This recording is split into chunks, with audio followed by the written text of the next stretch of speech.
Hey, Trudy. Hello, how are you? It's nice to see you. Thanks for being on the Talk to Me podcast. I really appreciate it. Yeah, happy to be here. Thanks for having me. This is Trudy Emlaw, everybody. She is a superstar in the marketing world, and we're going to give you strategies and tips today on how to navigate that universe. There's nothing like talking to people that are at the top of their game, and Trudy certainly is. If you're watching this video on YouTube, I really appreciate it. And you can help the channel grow by, of course, liking, commenting, sharing, all that stuff. I'll owe you a debt of gratitude, and it will be summer forever if you share this video. Trudy Emlaw, you are just leaving or have left a pretty Yes. good gig. You were working for, I hear Michael Morse talk about his law firm as the largest personal injury firm in the region, Great Lakes region. Is Yeah, I would say that about that's right? that's accurate. Yep. In the Midwest. And of course, Michael Morse, the attorney based in Detroit, Michigan. You were CMO for him for how many years? Just about 11 years. Okay, very good. And Yeah. as I said earlier, you ran some 4-minute miles for Michael. Before we talk about that and strategies on how to navigate the marketing universe, tell us a little bit about how you got into the game. Yeah, I started my career early on at Fox Sports. Oh, Worked there for a couple of years, actually met my husband there. And then after being a sales assistant there for a couple of years, I moved into wanting to do some selling myself. So transitioned over to Comcast Spotlight and was a AE or account executive for Comcast Spotlight for about 9 years, I'll say. okay. Um, Loved that. Had a great success there. Actually, one of the accounts I worked on was Mike Morse Law Firm. So when I went to leave Comcast Spotlight, I had a couple little ones and was thinking I wanted to spend some more time with them and be home more with them, but was really unsure about leaving the workforce completely. I went to Mike Morse and John Nachazel happened to say, "Hey, what do you think about part-time coming and work for us and maybe being a media buyer?" So I said, "Heck yeah, that sounds like a great plan." I was nervous about the whole, like I said, not working at all and just being home and not just, I mean, that's a huge job in itself, but yeah, went and did that then and worked a couple days a week to start and eventually one thing led to another. I was handling not just the media buying, but doing community events and then that led to the marketing director job and eventually into the CMO position.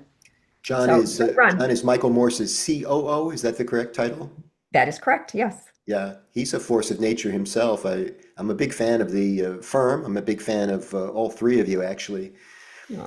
Um, it's interesting that you did sales before marketing. I am stunned at the number of people that don't understand the difference between the two.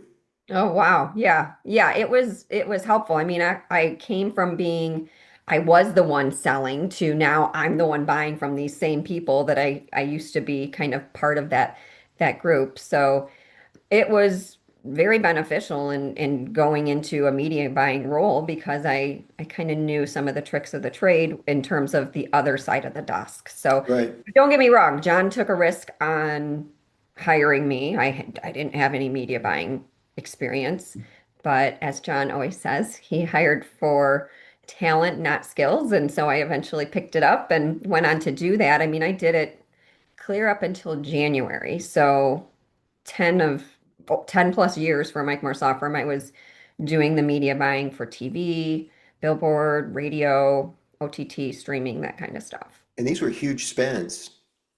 Yeah, yeah, definitely as big player in the market, so comes with a big budget. Yeah, I understand you can't talk specifics for obvious reasons, but we're talking about multi-millions of dollars in advertising expense for this law firm. Correct. Yep. Yeah, you don't get to be that big without spending. What's the old saying? Spend money to make money. That is so true. Yeah. Yep. You said you hired on it part-time. How long before you became full-time? What became the CMO or Chief Marketing Officer role? Yeah, that's a good question. It was at least a couple years, and I don't know if you probably haven't worked a part-time role, but if you have, it's always you find the right people that, oh, it's part-time on paper, but yeah, I mean, I love what I do. I always have. I'm passionate about the work. I like being on top of my game. So if it took some extra hours, of course, there were always extra hours. But I would say, gosh, if I'm guessing here, probably 2 to 3 years as part-time, but it was growing. Like if it started at 20 hours, it went to 30 hours, and then eventually, like I said, it just at one point, intake split off to be its own department, and marketing split off to be its own department, and that's when I went into the marketing director role. Is when the two departments split into separate departments, or at least being over someone overseeing them was Yeah, one went one way, and then there was one that left the opening for the marketing yeah, I position. understand. So Yeah. if I'm hearing you right, there was no chief marketing officer. They created the role for you?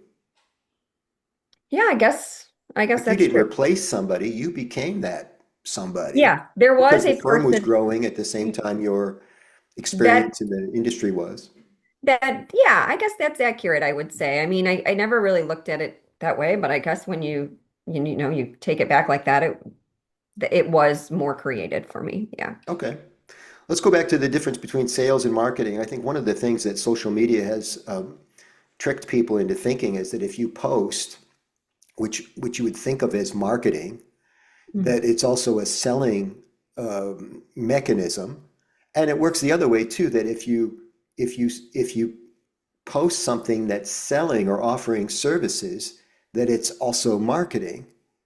Do the two overlap, or do you view them as separate? Like I think you mentioned earlier before we started recording that your job was to generate leads, and then of course the traditional model is that those leads would need to be converted by somebody wearing a sales hat.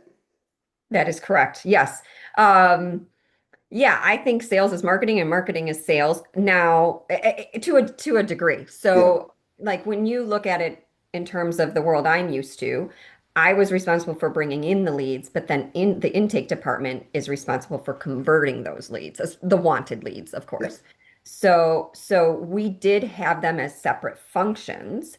Um, but but yeah, I mean, you're always marketing is selling and selling is marketing, and as Ross Lerner would say, you're always selling. yeah, it's true.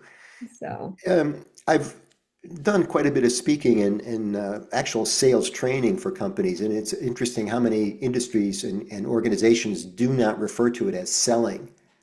I wouldn't be surprised to learn that a law firm doesn't actually call it selling. They might call it onboarding or onboarding a client. What do they refer to it in law terminology, legal terms? well, internally, it's called like it's our intake team. Okay. So Intake they're the means one, somebody's about to give you a retainer or hire the that law firm. exactly. They're working with the client at the very beginning. So it's called the intake department. Now, obviously, outward facing, we're not saying, oh, calling You're it the about to in be intaken. exactly. Yeah, right. But that is internally the lingo that we use is the intake Okay. department. All right. So, yeah. For my friends listening outside the Detroit area, other parts of the world even, uh, I want to give them a sense of how big the Mike Morse Law Firm is. Um, you you've done some amazing campaigns for them. Can you talk about the scope without giving away the store? Can you talk about the scope of, say, for example, just the billboard campaign? Okay. The scope. Give me a few details on what you're looking at. Like, Well, for example, it's probably just me talking out of my side of my face, but there are a certain number of billboards in Detroit, hmm, and a major buy would be X percentage of those billboards, or maybe it's done by how much of the month or how many months of the year Mike's face is on a billboard. Can you give us yeah. an idea of the extent of the advertising campaign? Yeah, so we really leaned hard into billboards. It's been a few years ago now. It's a good play for us, obviously, or for the firm because who's seeing billboards? Drivers that are on the road. So exactly who we want to reach. So it's a good reminder. I've seen it work so well with TV or radio in terms of, you got that little bit longer message on the other channels, but it's a good reminder for those that might have, heard the commercial or listened to the commercial, and then you're following it up with that other touch point. The Right. other thing is as, TV and radio get more fragmented, billboards are, there's really, people are still driving. People, you know what I mean? They're still out on the roads. That's not really changing. There's not less people seeing billboards. That's, there's not a lot of change there. So, it's been a very good platform for the It's an firm. interesting medium, billboards, because so much of advertising and marketing has moved toward the digital.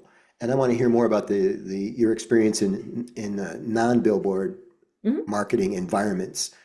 But I always marvel at how much copy there is to read on the billboards and phone numbers to write down. I mean, it's the essence of distracted driving, Trudy.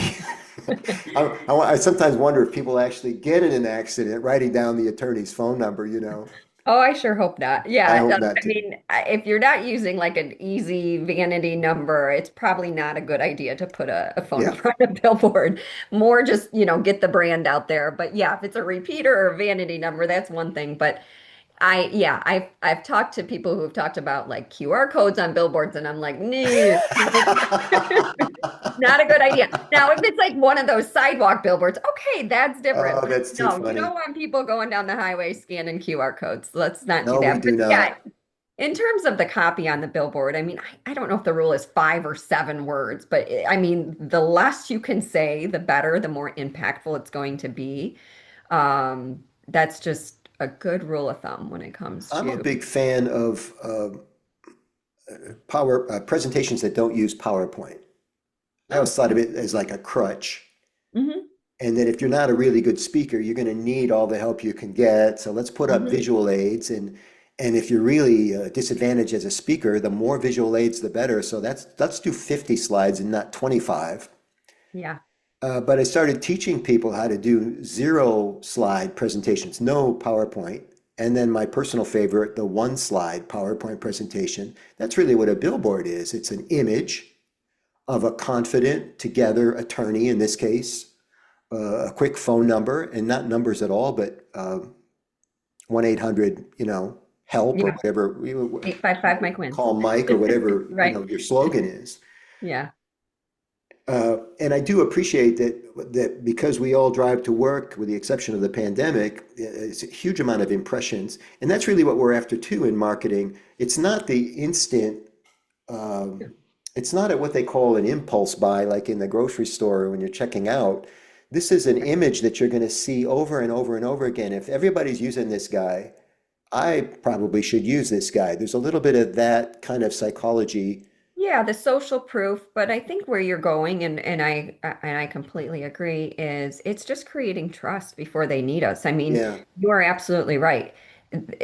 Typically, it's not, I just got in an accident. Oh, I saw Mike Morse and I'm gonna call. No, it's we are building that trust over time, become making the brand distinguishable so we stand out from the competitors. But that's, I mean, in personal injury, that's really where it's at is they don't is building that trust. So when the accident does happen, they do remember your name and call you. Or they go to the search results and they see, 3 or 5 or whatever number of different attorneys, but you stand out because of something, a marketing campaign, a community event, something that made the brand stand out to them and become memorable. So, sure.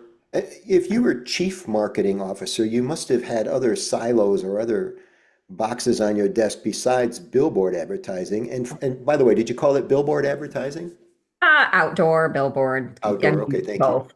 Yeah, So outdoor. what are the other boxes? We have perhaps digital, online, Yep, website and that type of SEO, stuff? PPC. So in the digital, I mean, we could get deep, but deeper in terms of number of channels. But there's, Google PPC and Bing and Meta, and then there's SEO in terms of, organic search and, I mean, even like getting the law firm on different directories, Find Law, Avo, all the, different ones there. Direct mail.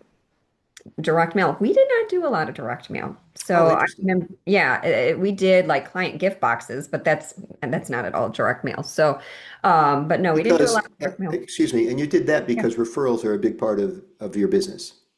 Well, that was just, yes, referrals are big and we definitely love referrals. But those were new clients would get just a beautiful box with a blanket in it, and it was just to, show them what we appreciated them choosing us and having trust in the firm. A blanket? Um, yeah, it's As a yeah, in, as in from we've a got you covered? well, and that was actually a saying. I don't think we ended up using that on the box. We talked about it, but yeah, a lot of them are hurt in the hospital. They're laid up, so it was like a really cozy blanket that Oh, we I love it. used. But And by the way, the fact that it's a nice thank you and welcome aboard is not lost on me. I didn't mean to go right to the referral piece. no, Um, so much of marketing and advertising and thank you gifts, they're like multi-purpose. We're doing it for a bunch of reasons. yeah, that is true. Um, how did you get good at analytics? Because I know that's a big part of the business now. I mean, the data and the spreadsheets must be mind-boggling. Well, I had a good coach. His name is Okay, John Nachazel. okay. John has a background. He's worked in various areas, but he came from Polk, and he's a big believer in data. And he really kind of showed me the ropes and helped me get everything I needed to have to be confident to know, what levers to push and pull. And yeah, I have to give all that credit to John. I mean, it is a little bit of how my mind is built. I love data, and if you were to say like, what kind of marketer are you? I would say I'm a marketer that leans into data, but a lot of that was through the guidance of John Nachazel for sure. Yeah, and just for people that don't know, Polk was famous, and I don't know, are they still around? Yeah, I believe they are. But they were there. I think I they did the printed directories back in the day. I think that was their claim to fame. The use I knew of before I came to Mike Morse Law Firm is we had an auto team at Comcast, and they would get a lot of the Polk data to say like who bought cars from what dealerships. And so it was just a lot of automotive data. That's how I know Polk in terms of before I got to the firm of Yeah, yeah. people, how we were using it. So it would give, dealers advantages or and just insight like, oh, someone in my geographical area bought a car clear down in another, area that they drove forever to get there and, just kind of trying to figure out where the market was buying cars. But I'm sure it does way more than that. That's just my little bit of knowledge that I have on Polk. We're with Trudy Emlaw, everybody. She's a former chief marketing officer for the Mike Morse Law Firm. She's on her way to bigger and better things, perhaps. But what a career you've had. As much as you consider the analytics when making a buy or a purchase of some sort of media buy, there's still some guesswork in terms of what's going to perform.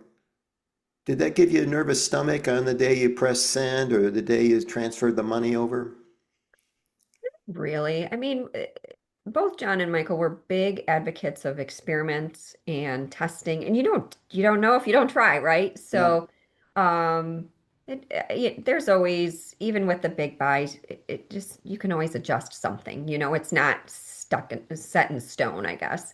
So, no, I enjoyed the experiments, and I enjoyed trying new things. And yeah, it's a bummer when something doesn't work that you want to work, but that's part of being a good marketer, I think, is being able to roll with the punches and some hunch that you had that this is really going to work.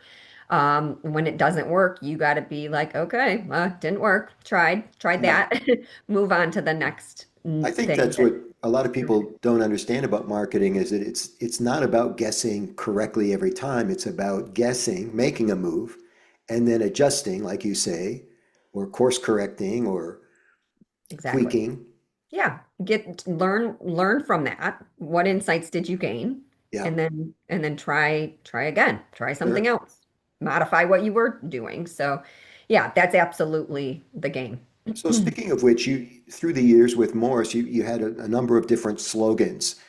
Um, I'm guessing that you changed slogans when something wasn't performing anymore, or were you changing on a schedule like every year we're going to swap out, like some people swap out? My wife likes to swap out the wreath downstairs twice a year. I Yeah. don't care. Yeah, there were This different is reasons. super important to her, but I don't care, Trudy. It is super important. I do have wreaths on my front door, and I agree they need to kind of go with the seasons. Well, my point is she does it on a schedule. Do you Yeah. change slogans, or what's your recommendation, or is it situational? Do we change slogans on a schedule because we want to stay ahead of the curve? We don't want people to get cold on it. Or do you wait for it to dip in terms of what do you call it when when you do marketing and it doesn't perform? What's that called? Underperforming? I'm not sure. I'm sure Oh, that's not the word you're oh, looking the for, but that's the same terminology, you're time. killing me. So here's what I'll say. We didn't have a set schedule, not at all. And I don't even feel like truly we changed it a lot over the years. I mean, 855 Mike wins, go for the win. Those were really the core. Now, what's the latest one is no, what is it? Oh my gosh, I've already forgotten. Who you hire matters is the one that's being pushed and has been for a couple years. And Okay. that was very intentionally changed.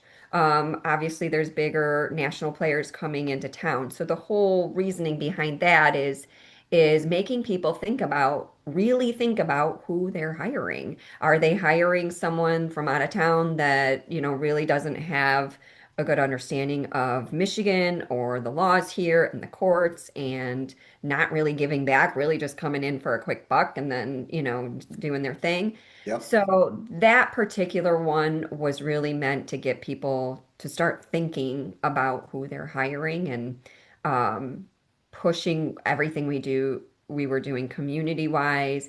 Our people, our 250 team members, our local people, and just making people think, trying to get people to think. Yeah, I think that's a key thing too that people need to understand about marketing.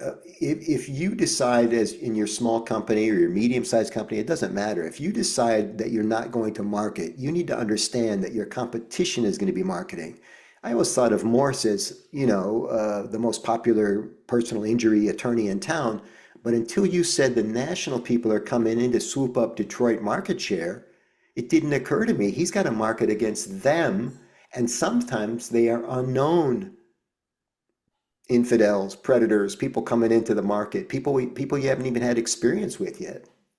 Correct. Yeah. Yeah. So that was, I mean, that slogan, tagline was created for that. Yeah. Not really thinking of any other ones that are coming to mind at the moment, but they were definitely all situational and not anything we were scheduling out. It was like, okay, what are we up against right now? What's happening in the market, and Yeah. how do we want to address that? And working with the creative agency to figure that out. Nice. You seem like you're so together. I imagine in all your career, you must have made some bad guesses or had something go the way you didn't want it to go. Maybe it wasn't even your fault. Does anything come to mind?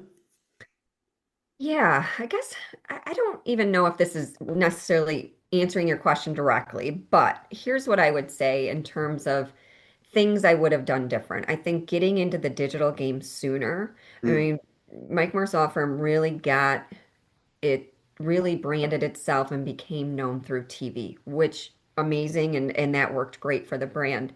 But then I think if we would have started pushing digital at that same time and building our content and digging into SEO more and just the different platforms, that's something that if I could turn the clock back, I would have pushed harder to go harder into digital earlier. It's interesting that TV is still not considered digital, even though it's well past the analog phase. We're Yeah, getting well, I mean, commercials, sorry, we're getting commercials here now, and I'm starting to think, as most people are, that some of them are targeted to our household, either because Siri heard us talking or overheard something, or Mhm. because they know I Googled something online and it matched it to my email address. I'm getting a lot of advertisements for bent carrot. I don't know what that's about, Trudy.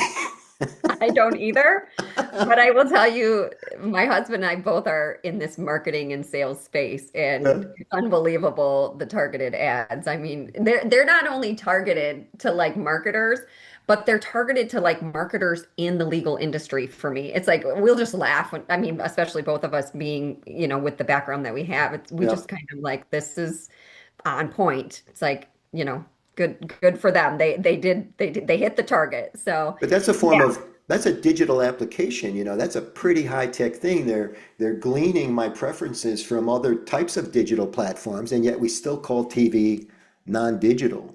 Yeah. I Yeah, wonder if that'll shift, moving forward. I Speaking of bet it moving will. forward, what is the next thing? What are you hearing about? What can we all get ready for? Is there something on the horizon? I mean, there's always something on the horizon. That's Yeah. marketing. You got to be ready to roll with it. Obviously, I'm not, everybody's already knowing what I'm going to say, but AI and making sure that, you're on top of your game and on top of what's trending. And that seems like it's constantly changing. One minute it's like, everybody get on Reddit. Hurry, get on Reddit. Make sure you're on Reddit so you can show up in the AI results and whatever. So no, it's just it's always changing. I don't have any one thing, but of course AI and just making sure that that's being maximized and there's time being taken to learn about it. It's very hard to kind of carve out that time in your schedule. I just saw a post this morning and it was like marketers on Monday morning on their way into work, and this person was like covered in sticky notes. And but it's like taking a break from everything, carving out time in your schedule, and just, learning about what's coming because I think that's the best way to prepare yourself to be on the cutting edge and ahead Yeah. in the game. Excellent. Can you talk about your next station in life, or is it too early? I absolutely can. Yep, I'm just a little over a week in. I started as Chief Marketing Officer at George Sink Injury Lawyers, and they are in South Carolina, North Carolina, and Georgia. So it's a multi-market and just looking forward to bringing some fresh insights to their brand and helping them. And I mean, the opportunity really interested me because of the impact and just different challenge that it will bring. Mhm. So very excited to be part of the team. I actually got to meet my team in person this week, so that was great too. Excellent. Congratulations. I'm sure you're going to Thank do you. great things for them. I'm very excited. And I mean, on top of it all, what a beautiful city. I mean, Yeah. I did a market ride with their Adams rep while I was in town and got to see various areas of the city and just it's beautiful. Love it. We're going to move you every 10 years to an even better place. So San Diego's next. I don't know. Wonderful. I love San Diego.